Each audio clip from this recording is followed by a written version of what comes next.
Você está ouvindo o podcast da Genial Investimentos. Olá, bom dia. Aqui é Felipe Vilegas, estrategista de ações da Genial Investimentos. Hoje é terça-feira, dia 25 de abril. Estamos começando mais um Morning Call.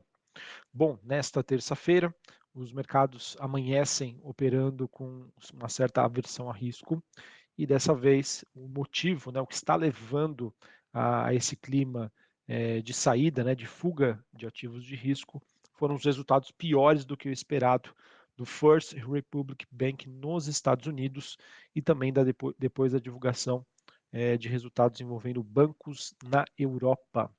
Lembrando, pessoal, que essa semana ela ainda vai ser super importante também, olhando para a agenda macroeconômica, em que nós teremos na quinta-feira a divulgação do PIB nos Estados Unidos, na sexta-feira PIB da zona do euro, além do dado do deflator do PCI, que é um dado que o Fed gosta de utilizar para a decisão de política monetária que acontece na semana que vem.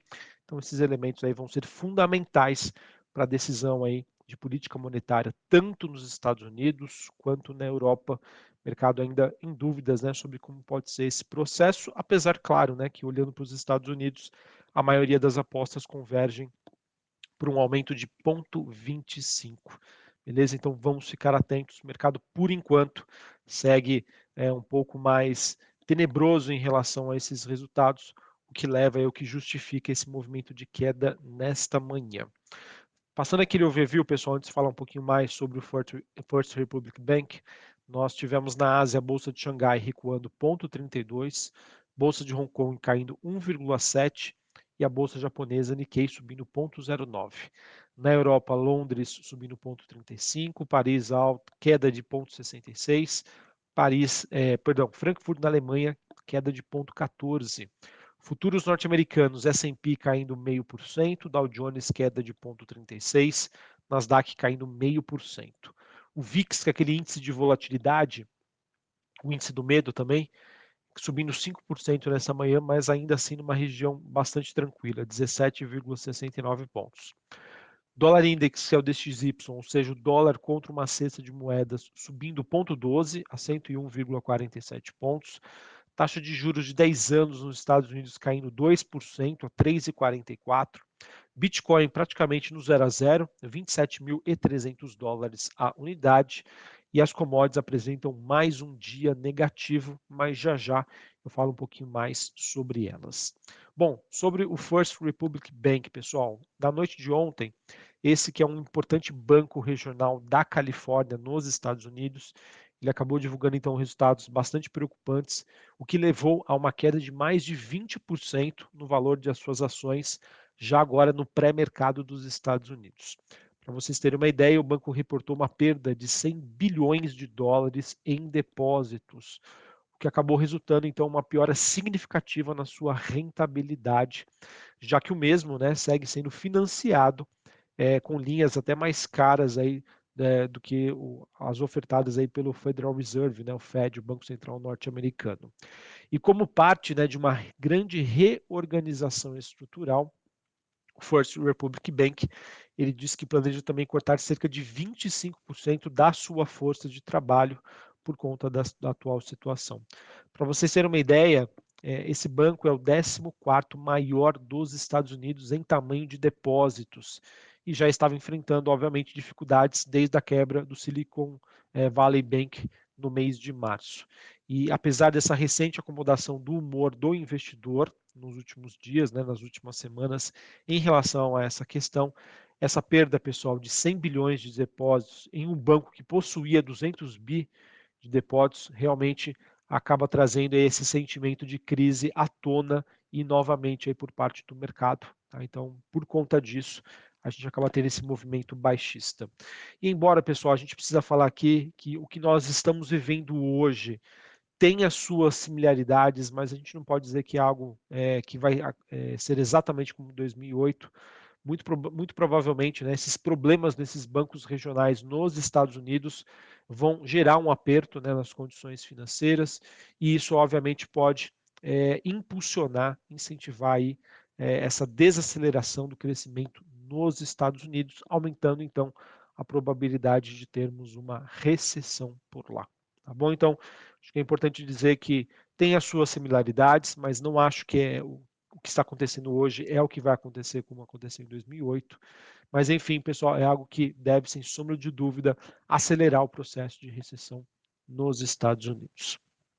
Além da divulgação do First Republic Bank, a gente teve o UBS, ele que informou uma queda anual aí de 52% no seu lucro líquido nesta terça-feira. E esse impacto acabou vindo do aumento aí de uma provisão de 665 milhões de dólares por uma questão envolvendo aí um litígio de títulos lastreados em hipotecas residenciais, aonde? Nos Estados Unidos, tá? UBS, que é um banco suíço. E por fim, a gente teve também o Santander, né, Europa, divulgando aí um lucro de 2,7 bilhões de euros.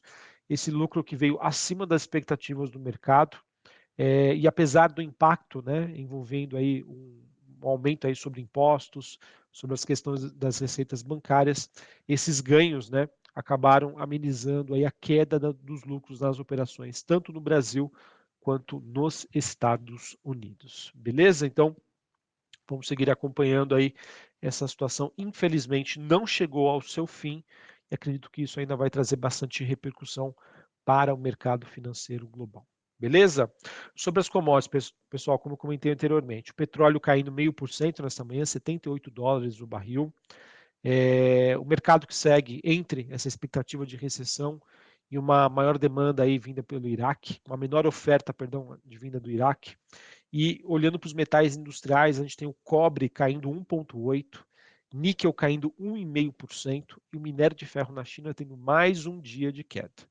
Aquilo que a gente já vinha comentando com vocês. A situação na China envolvendo o seu processo de reabertura vai influenciar um aumento do consumo, alimentos, energia elétrica, combustível. Não necessariamente isso vai ser direcionado para o setor imobiliário, que é o que já vinha acontecendo, tá? O setor imobiliário na China que está passando ainda por uma fase de reestruturação. E com essa demanda por aço menor, isso acaba influenciando aí o desempenho aí dos metais industriais, por conta do setor imobiliário na China. E essa ficha, pessoal, só foi cair depois da divulgação aí do PIB chinês que aconteceu na semana passada. Beleza, pessoal? Então, esses são os principais destaques internacionais. Quando a gente fala agora de Brasil, acho que o destaque de hoje fica por conta da participação do Roberto Campos Neto, presidente do Banco Central Brasileiro, em uma audiência do CAE, no Senado, às 9 horas da manhã desta terça-feira. Além disso, a gente tem um noticiário trazendo aí nesta manhã o julgamento do STJ sobre a subvenção do ICMS, que vai acontecer amanhã.